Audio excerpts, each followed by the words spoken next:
大家好，欢迎回到我的频道。有很多小伙伴看了我的数字移民套餐的视频，感觉到很不错，想尝试办理一下。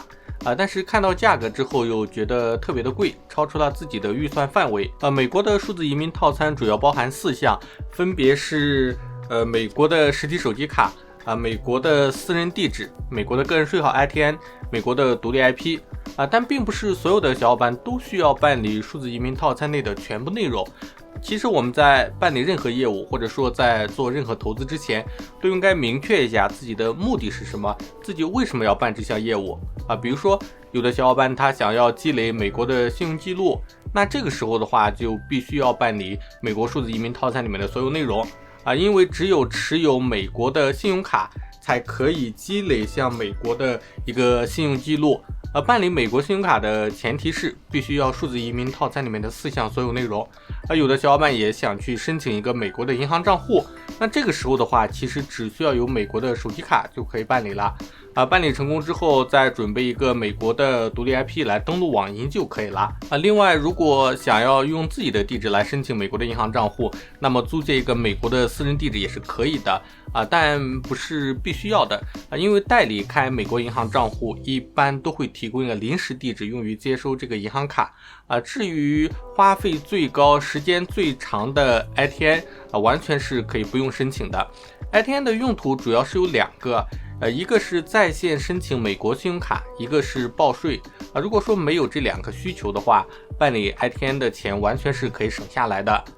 还有的小伙伴想要去海淘接收一些包裹，其实这个时候的话根本不需要去办理数字移民套餐，更不需要去办理美国的私人地址我们只需要去租借一个商业的转运仓地址就可以了。如果说购物平台，比如说美国的亚马逊，对于收货的地址要求比较严格，必须要是私人的住宅地址那么这个时候的话，我们才考虑去办美国的私人地址但是同时我们要注意，私人地址直接转运回国的话，一般会走商业快递最便宜的也就是 USPS 美国邮政我个人的经验是，如果 USPS 寄信件回国的话，大概是需要30到40美元左右。如果要寄包裹比如说电脑、衣服或者说鞋子可能运费会更贵，甚至会超过这个货物的价值。而使用像 DHL 联邦快递仅仅寄一个文件就需要100美元左右，寄送货物是更加的不划算了所以说在这个时候的话，我们就没必要直接从私人地址那里寄送回国我们可以用私人地址和商业转运地址相结合的方法用私人地址去下单，当我们的私人地址收到商品之后，让私人地址把它寄到美国境内的商业转运地址，再让商业转运地址转运回国，运费会很低我个人的经验大概是一般大小的包裹运费只需要100人民币左右就可以了。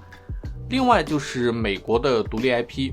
并不是所有的小伙伴都需要美国的独立 IP甚至可以说99%的小伙伴根本就用不到美国的独立 IP市面上有非常多的机场的服务才是大部分小伙伴的最好选择这些机场服务便宜，流量还多，而且有全球几百个不同的 IP 供我们可以选择那么什么样的小伙伴需要有美国的独立 IP 呢？其实就是需要登录美国银行网银的小伙伴需要美国的独立 IP因为大部分美国银行都会默认客户是在美国境内的，所以说就需要用美国 IP 去登录除了一些全球性的银行，比如说汇丰或者 Access 银行，或者说大部分的美股券商，比如说嘉信理财、盈透证券因为他们的客户遍布全球，在任何地区登录都是可能的所以根据我的经验，这些都不需要用美国的 IP 也可以登录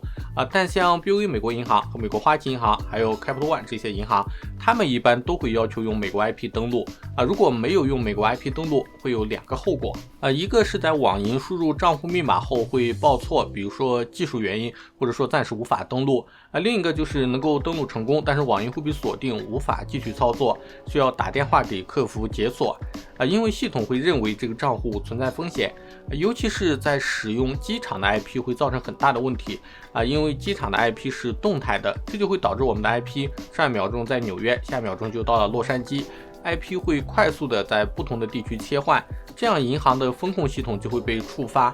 即使有一些机场提供家庭的宽带 IP，也不建议登录网银使用，因为所有购买机场服务的人都可以使用这个 IP， 就会造成滥用的情况。比如说同时有100个人或者200个人都使用这个 IP 来登录银行的网银，银行的网银就会认为你这个账户存在风险，会不会有很多人都在使用这个账户，会不会再用这个账户进行非法的活动，那么银行为了风险控制的安全，也有可能会锁定这个账户。所以说在这个时候稳妥的做法就是要有一个固定的 IP， 只用这个 IP 来登录网银，这样就会规避以上这些风险。最后总结一下，美国的数字移民套餐并不是所有的内容都需要大家去办理，大家可以根据自己的不同需求来选择性的办理。比如说我想要积累美国的信用记录，那么美国数字移民套餐就必须全部就办理。比如说我想要开美国的信用卡，也就是需要4项全部都办理。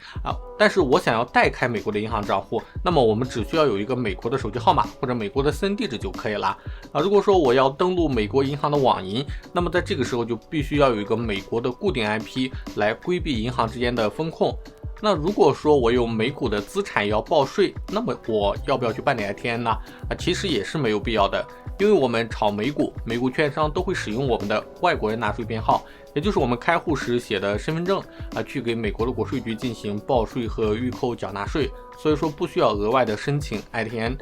再者，我想要去进行海淘，那么海淘的话，我们其实数字移民套餐是根本不需要的。如果说平台对地址的要求比较严格，我们顶多去办理一个私人地址，然后用私人地址和商业地址相结合，这样就可以最大程度上规避掉砍单的风险，也可以节省运费。